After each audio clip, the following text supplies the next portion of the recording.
Yo, welcome back to the Corner Suite Podcast with your host, Steve Nelson, one and only Mr. AKA Five Picks. Over 9 years of NFL experience, I held it down on Nelson's Island on the corner, man. So, welcome back to the show. If you're new, do me a favor and hit that subscribe button, man, because it's free. Not just because it's me, because it's free. The economy, inflation, everything is already hard enough out here in the world, man. So, the easiest thing you could do for me right now and each other, because I'm going to continue to give you guys good knowledge, good NFL insight and what happens behind the scenes, man. So go ahead and do me that favor, man, and we locking in, man. Appreciate you guys. But let's get into it, man. Let's get into it. We really want to talk about the NFL Combine Live.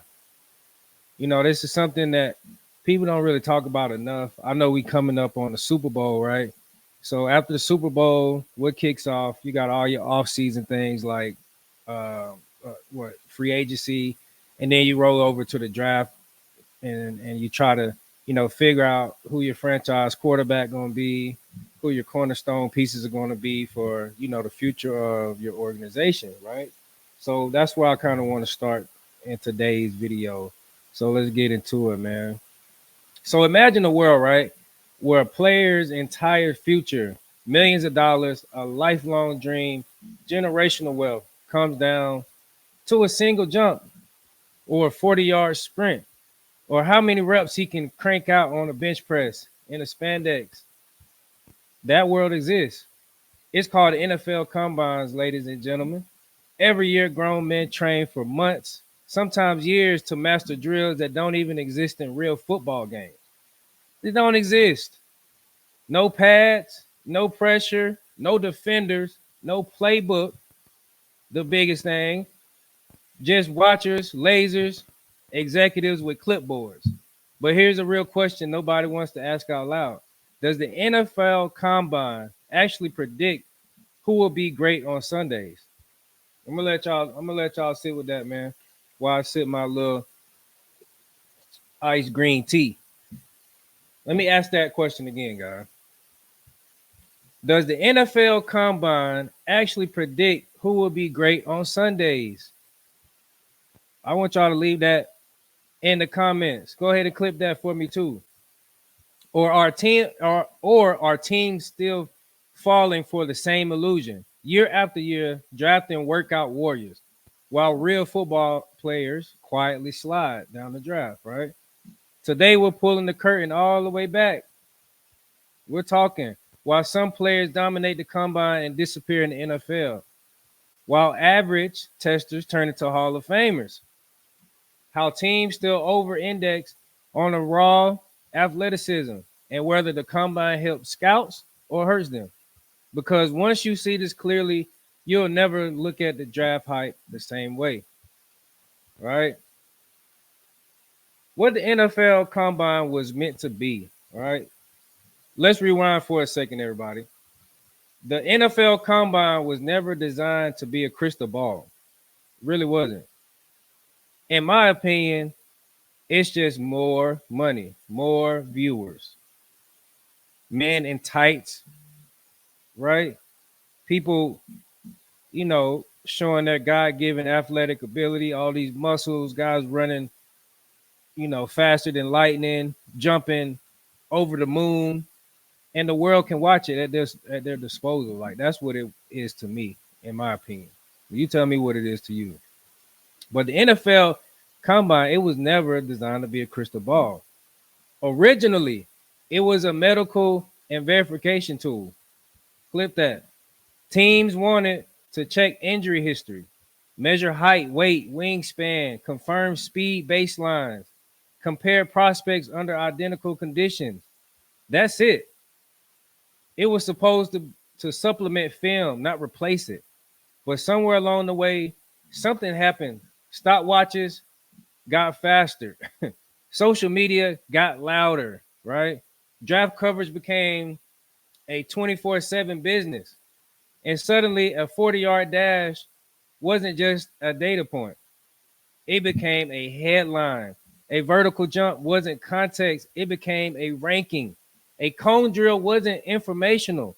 It became destiny.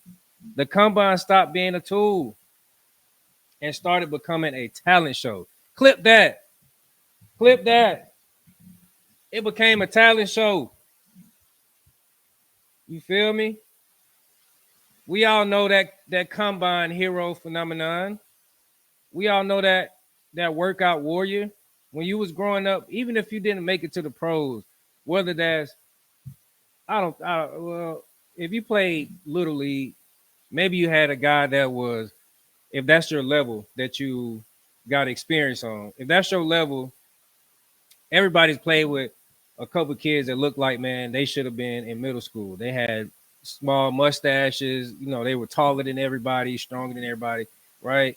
If you were middle school, you had guys that you thought, man, this dude should be playing high school. High school, you start looking at guys like, oh he going, he going D1. There's always that guy. And that's just by the looks. We're not talking about what they're doing on the field. It's just like how they look, their appearance. So let's talk about the most dangerous player archetype in the draft, the combine hero. This is a guy who, drum roll, trained specifically for drills. The combine hero is a guy that trains specifically for drills. These guys are going into the NFL draft, leaving college, and they're only training for the combine. I've seen it. They're only running sprints.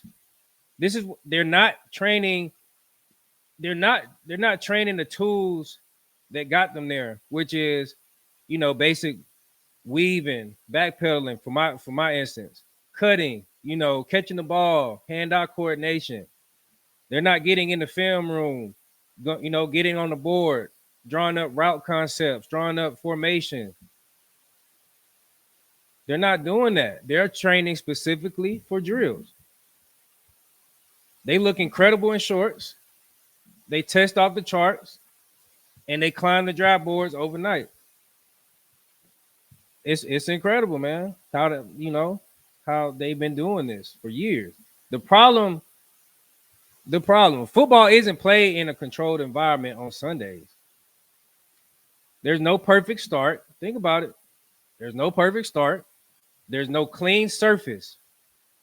No straight line sprint for 40 yards. Where did we even get the 40-yard dash from? Why does it have to be 40 yards?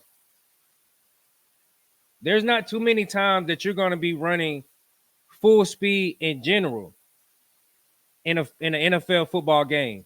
So to come up with this number of 40 yards straight line, who comes up with this? Unless if you're running full speed in an NFL game, especially as a defender, 9 times out of 10, that's a bad and a compromised position that you're in. As a DB, if you're running full speed, 9 times out of 10, you playing catch up. Somebody to beat you, they finna score. Now you about to get benched. Unless you're playing, I don't know, kick return, punt return, offense.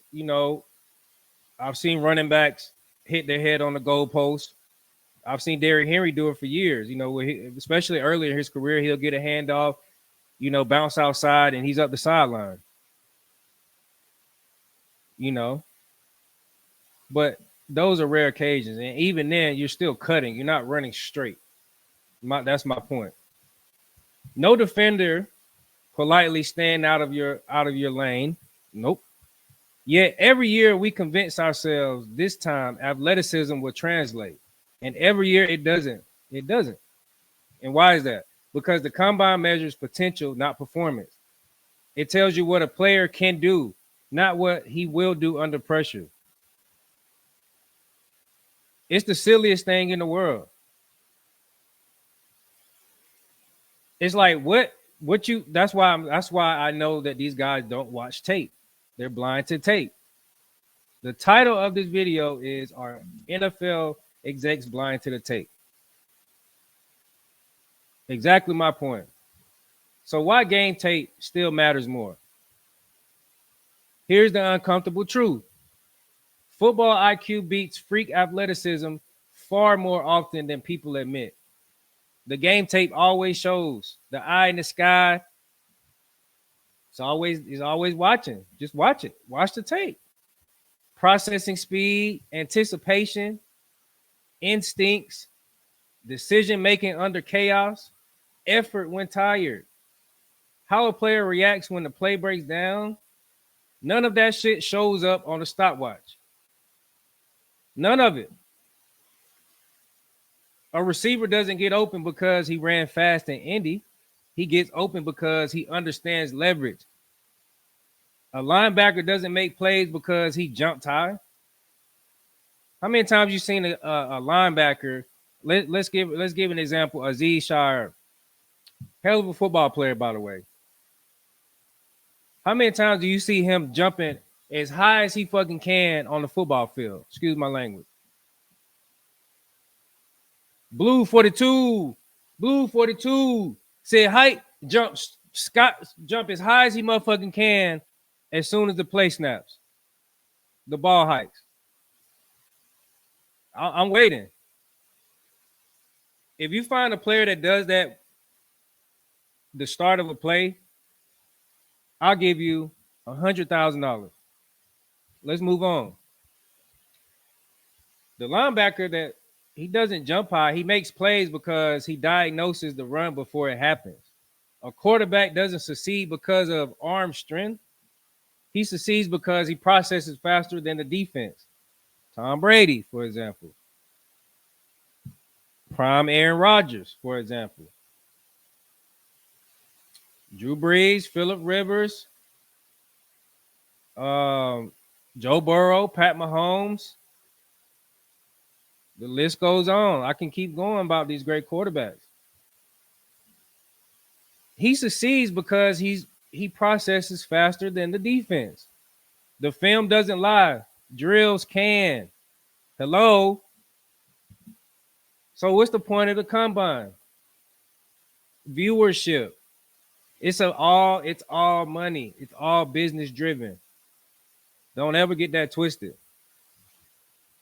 So the biggest mistake teams keep making, right? Here's where teams get themselves in trouble. They confuse athletic ceiling with football reliability. They fall in love with, drum roll, upside, traits, what he could be if everything clicks. What he could be, just listen to that statement for a minute. What he could be if everything clicks. It sure damn sounds like a stock to me. Hello, clip that. It sounds like NFL players are treated as stocks.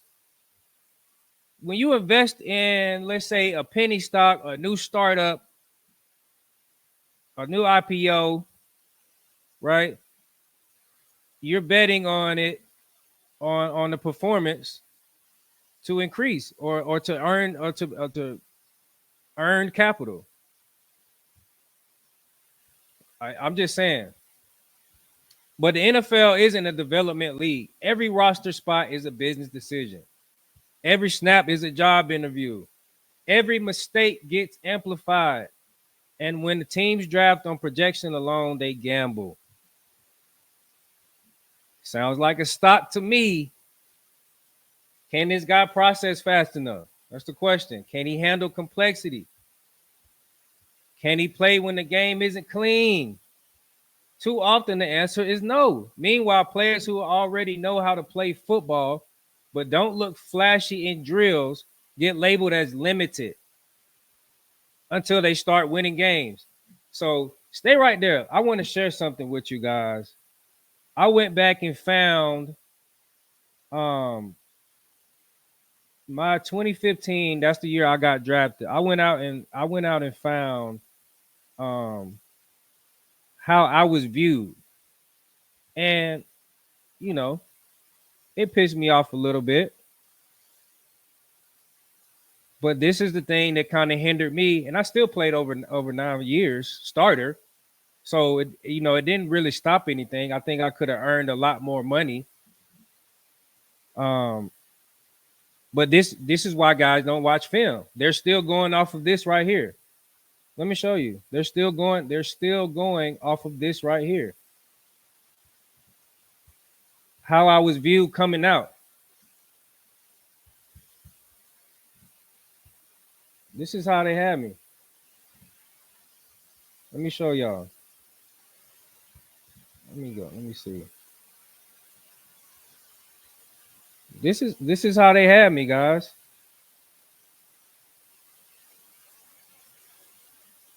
You feel me? Look at that. It says my grade was a 5.90. Average backup or special teamer. And I was drafted in the third round. Should have went way higher than that. Look at the rankings. Ranked 13th athleticism score. Total score 76. I think that's ranked 11th out of all the cornerbacks in that draft. I was ranked 8th in production score. But y'all gave me a next gen stats. I needed some answers. But y'all gave me a 5.90 and labeled me as an average backup or special teamer. Buddy, I've never been neither one of those. I've started on every football team I've ever played on at a high level, super high clip. Go ask about me if you don't know. Go ask. Watch the tape for that matter. All right, enough of that. You feel me? They try to get me out of my element real quick. But point proven though. You feel me?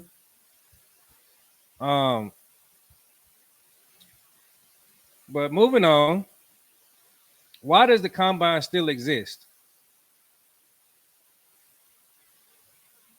Now let's be fair. The combine isn't useless. I gotta be fair. It does help identify a couple things: red flags, medical concerns, which I stated earlier in the video, um, baseline athletic requirements. Um, let's see, outliers or on either end. If a player tests historically bad, that matters. So I guess it's not completely useless, but the tape still reigns. The tape should still be the deciding factor on when selecting a player to play for your team in the draft.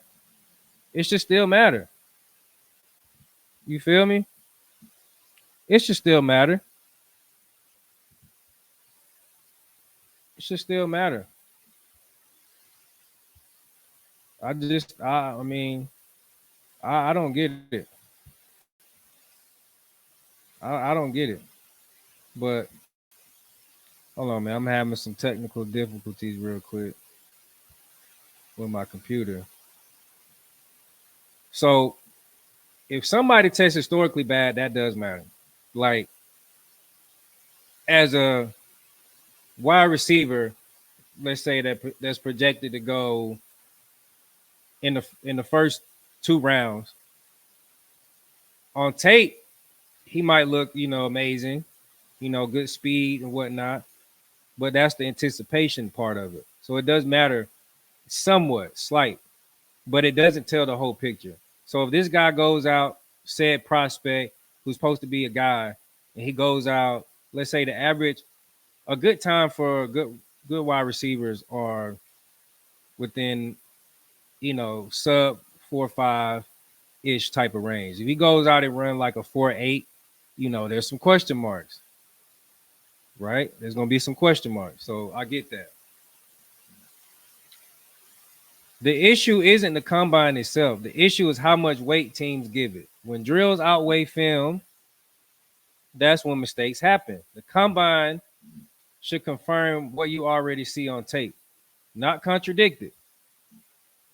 Not contradict it. It's supposed to confirm. See, these guys are getting lazy. These executive decision makers, scouts, area scouts, NFL, college scouts, all that, getting lazy. Too much paperwork on your desk. So let me just go to the combine real quick. Stop in Indy. It's cold out here anyway. Shit, man. I'm gonna go out, I'm gonna go out and watch the 40-yard dash time for my prospect. Whoa, oh damn, he ran 4.3. Shit, I ain't watching no more tape. We gonna turn him in, you know, to the war room. I've seen enough. When there could be a guy that maybe have not ran fast at all. But on tape, he's a dog. Undeniable. That's what I'm saying. The real question NFL teams should ask, though, instead of asking how athletic this player is, teams should ask, how does this player win? Does he win with technique, timing, toughness, awareness? That's a good one. Consistency. That's also a good one. Those are all great traits to have, by the way. And these are real questions you should ask that they should be asking. Because on Sundays, nobody cares how high you jumped in February. They don't. Once you leave the combine, bro, nobody's talking about, hey, bro, hey, how what you did at the combine. Motherfuckers is trying to earn a starting position, trying to settle in a new environment, trying to learn the playbook, trying to learn a new city, moving in. Nobody's worried about the goddamn combine. So they don't care about what happens. They care if you make the block, you win the rep, finish the play, execute when it matters. That's real football. And I'm going to end with this. The combine illusion. The NFL combine is impressive. I said that. It's entertaining. It gives us viral moments, but it's not football. And the sooner teams stop drafting highlight workouts instead of football players, the fewer first round busts we'll see. This is hurting a team in totality for years. You waste a first round pick on a guy based off the combine, that could be catastrophic. History has already told us the truth, man. The combine creates stars for the weekend. Let's just keep it real, man. The game tape creates careers. And if you're betting on shorts and stopwatches over instincts and production, you're betting against the sport itself. Period, man. You betting on the sport against you betting against the sport itself. But hey, that's all I got for y'all, man. I appreciate y'all for tapping in. I hope this video reaches some of y'all. Damn, my light went out in the back. But I hope this video reaches some of y'all, man. Appreciate it. Like, share, subscribe. Leave a comment. We can go back and forth about this thing, man. I love to hear other people's thoughts. And yeah, man, we out. Peace, the Corner Suite. Peace.